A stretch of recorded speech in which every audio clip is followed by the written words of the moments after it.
hech qachon o'lmaydigan top 5 ta biznes nisha. Birinchisi oziq-ovqat.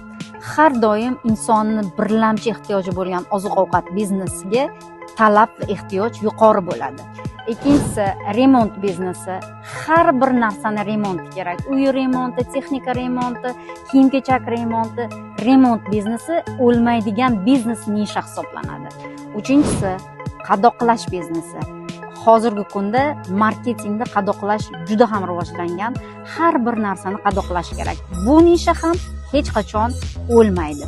To'rtinchi nisha bu logistika. Bizga har doim mahsulotni, resursni yetkazib berish xizmati kerak. Shuning uchun ham bu nisha hech qachon o'lmaydi. Beshinchisi agrobiznes.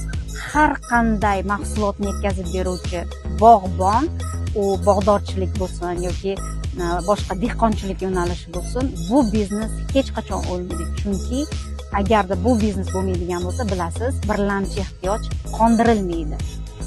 Sizga qaysi biznes nisha ko'proq yoqdi? Izohlarda yozib qoldiring.